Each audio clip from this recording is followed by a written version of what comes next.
Karibu tena mpenzi mtazamaji, tunazidi kufuatilia na somo letu la laana. Hii ni sehemu ya 4 na ninajua utaambatana nami mpaka mwisho, ili tukaweze kujifunza pamoja, tukaweze kushirikiana katika hali hii. Leo nataka nizungumzie dalili za laana.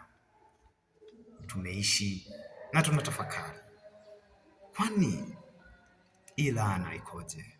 Au ni kitu gani kinaweza nifanya niingie katika humkumbo wa laana? Au naweza juaje kwamba niko chini ya laana? Naomba uambatane nami mpaka mwisho. Kuna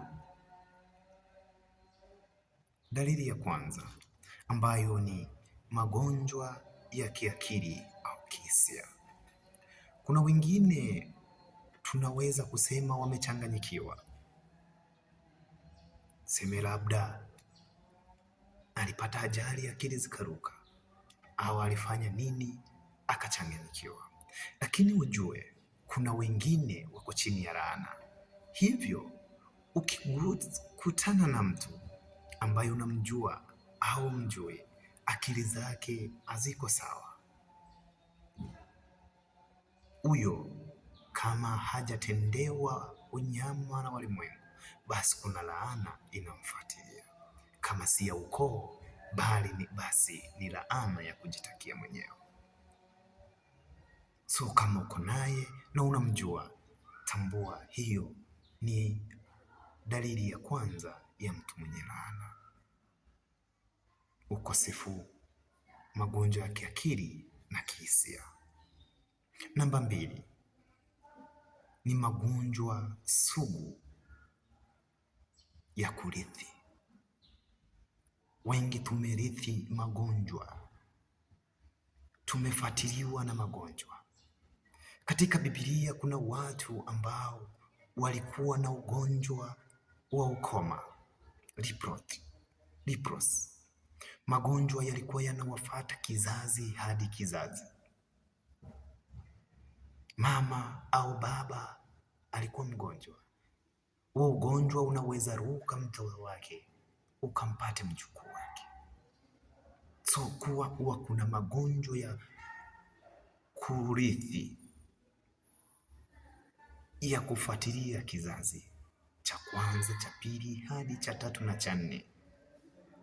Hivyo ukikutana mtu ana ugonjwa ambao nyinyi hamuelewi, basi jaribu kuchunguza katika ukoo na jamii, ni kitu gani kilikuwa kinaambatana hapo.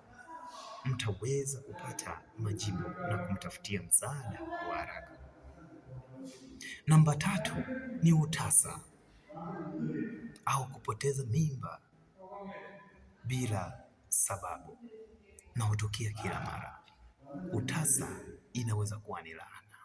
Kupoteza mimba muda mwingine sio kwamba ni magonjwa yanaweza tokea. Ni sawa, siruhusemi kwamba kuna magonjwa ambayo yanaweza sababisha mimba kutoka. Kuna vitu vinaweza sababisha mimba kutoka kama ajali, au amepigwa, au ni ugonjwa.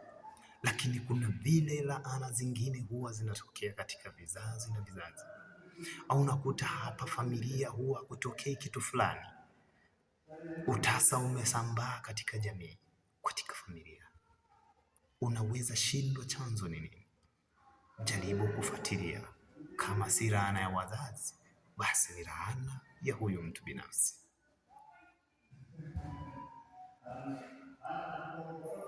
Tukiangalia kuna laana zingine. Namba 4, dalili ya laana ni kwamba kuna kuvunjika kwa ndoa, au kusambaratika kwa familia, au kusambaratika kwa mahusiano. Wengi tuko kwenye familia na jamii iliyotuzunguka, tumeyaona haya. Mtu akioa leo, basi hawamalizi mwezi mzima ameoa mwingine. Si kupenda kwake, kuna kitu kinachofuatilia maisha yake. Au wewe unayenisikiliza, ndoa kwako imekuwa inakuwa ni changamoto. Familia yako imesambaratika,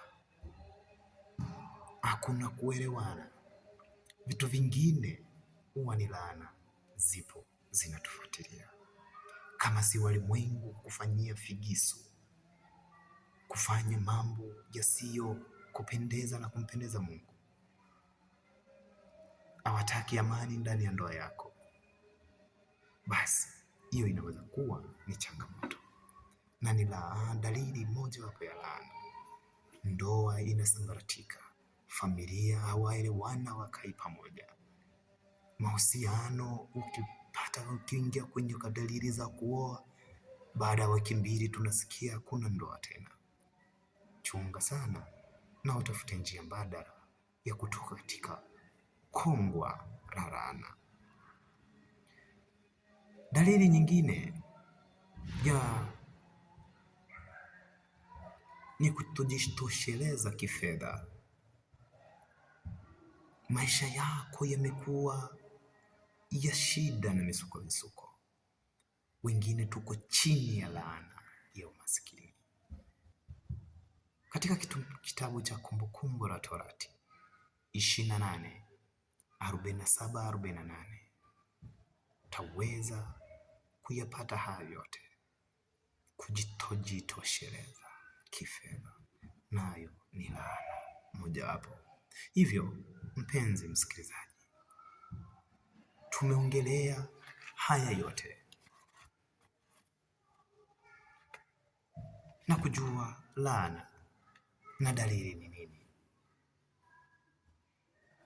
Zipo dalili mbili zimebaki, na baadaye tutajifunza mbinu za kujikomboa, za kujiweka huru kutoka kwenye dalili hizi za laana.